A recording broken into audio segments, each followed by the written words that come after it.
SSC একাদশ দ্বাদশের জন্য ইন্টারভিউয়ের জন্য ইতিমধ্যেই তালিকা প্রকাশ হয়েছে, আর যাতেই শুরু হয়েছে নতুন বিতর্ক। 20,000-এর বেশি প্রার্থীর নাম সেই তালিকায় রয়েছে, কিন্তু চাকরিহারা আন্দোলনকারীদের একাধিক মুখ যারা, তাদের নাম কিন্তু সেই তালিকায় নেই। ইন্টারভিউয়ের আগে ভেরিফিকেশন হবে, কিন্তু চাকরিহারাদের একাংশের নাম তালিকায় নেই। তাহলে কি হবে তাদের ভবিষ্যৎ? এটাই সব থেকে বড় প্রশ্ন।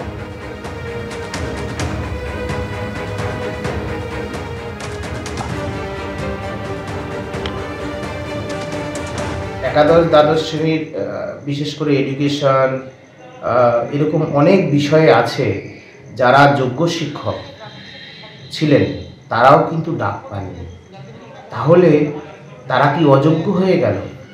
সুপ্রিম কোর্টের 3রা এপ্রিল 2025-এর যে রায়, ফ্রেশ সিলেকশন, তার পরিপ্রেক্ষিতে যে মিসলেনিয়াস অ্যাপ্লিকেশন করেছিল বোর্ড, সেখানে পরিষ্কার বলা ছিল an advertisement for fresh recruitment to the aforesaid post shall be published before 31st May 2025। সুতরাং এই অ্যাফোরসেড পোস্ট অর্থাৎ কনসার্ন এসএসসি 2016 প্যানেলের মামলার পরিপ্রেক্ষিতে যে পরীক্ষা, তাহলে সেটা না হয়ে একটা ওপেন সিলেকশন করেছে রাজ্য সরকারের নিজেদের পাপ মুছে ফেলার জন্য।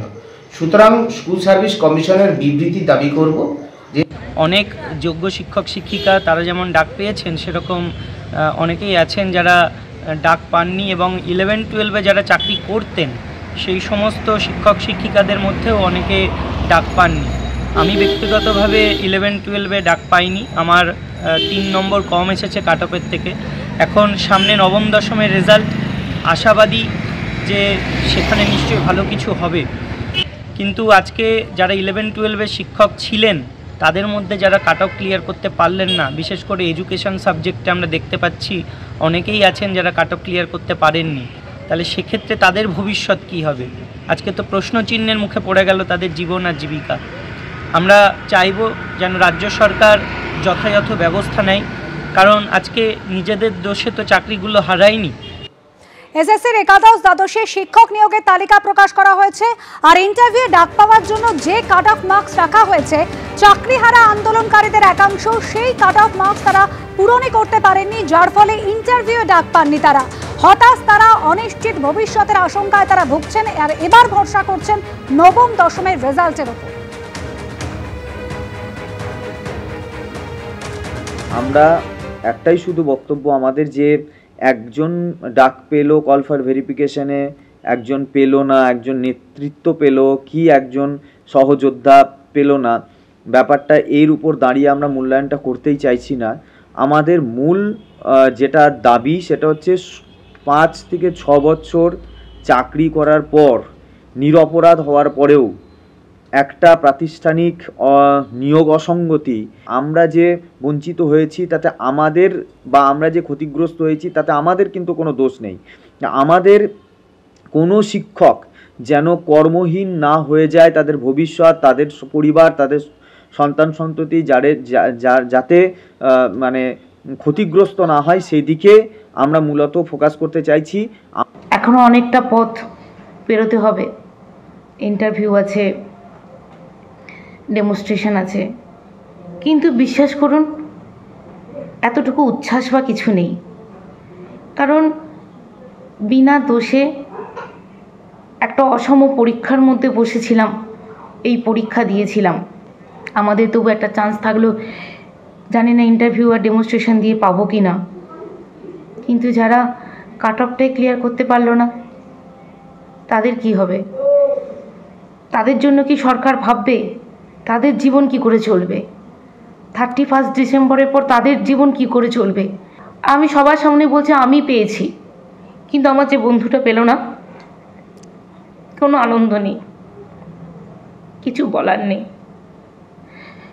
সরকার দেখুক নিরপরাধ মানুষরা শাস্তি পেলে কতটা কষ্ট হয়, আজও তারা লড়ছে। একাদশ দ্বাদশের জন্য ইন্টারভিউয়ের তালিকা প্রকাশিত হয়েছে। 20,000-এর বেশি প্রার্থীর নাম রয়েছে, কিন্তু তা সত্ত্বেও এখনো রীতিমতো অনিশ্চয়তা রয়েছে এদের সকলের মনেও। যাদের নামে ইন্টারভিউয়ের জন্য এসেছে তারাও কিন্তু এখনো সংশয়ে রয়েছেন যে ইন্টারভিউয়ের পর, ডেমনস্ট্রেশনের পর চাকরিটা পাবেন তো।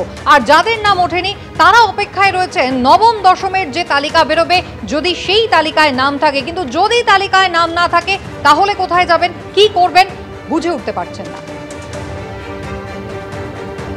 আমরা আগেও বলেছিলাম যে ইন্টারভিউয়ের আগে 10 নম্বর অ্যাড করা যাবে না।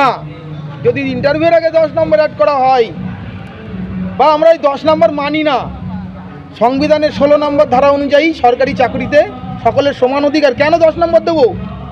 আমি 59 পেয়েছি, আমি হিস্ট্রির ছাত্র, হিস্ট্রি, ইতিহাস।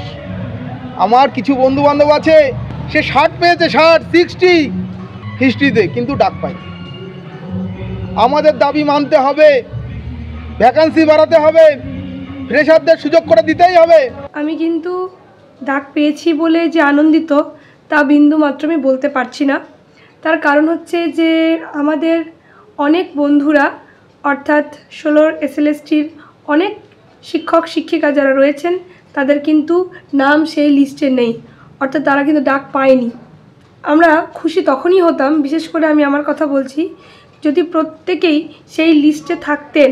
অলরেডি যারা নির্দোষ তারা কিন্তু এই চাকরিরত অবস্থায় থাকা সত্ত্বেও ডাক পেলেন না, তাদের ভবিষ্যৎ আজ কী হবে, কী কারণে তাদের আজকে এই শাস্তি ভোগ করতে হচ্ছে, তার তো নিজস্ব কোনো দোষ নেই। তাদের ভবিষ্যতে কি হবে এবং সরকার পক্ষ তাদের জন্য কি ব্যবস্থা করছেন, আমরা সেই বিষয়ে কিন্তু আশা রাখবো।